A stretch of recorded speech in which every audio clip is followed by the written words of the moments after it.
akani ushlab turing. Bo'ldi, bering. Yuring, sizcha tekin mehmon qilaman. Marhamat.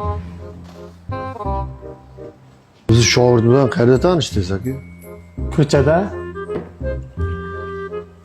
Iching aka. Shoshmay ko'zingizga nimadir kiribdi. Aka, mendan qancha bo'ldi? Yo'q, kerak emas. Qurtab yoqdim sizga. Zo'r aka, rahmat sizga. Yaxshiligingizni unutmayman. Ustoz, siz ham mashhur bo'lib ketdingiz, ha? Ha, nima bo'ldi? Buni ko'ring. Bugun ko'cha supurib kun o'tkazayotgan nochor bir insonga yordam berdik. Do'stimizni Dushanbe qurtobi va yaqin ichimliklari bilan mehmon qildik. Do'stimizning ko'ngli toza ekan. Biz ko'rsatgan mehribonlikdan ta'sirlanib ko'zlariga yosh oldi. Qayerda yashashini so'ragan edik, u ko'chada deb javob berdi. Axir aytishadi-ku, insonlardan yaxshilik qoladi deb. Voy billah.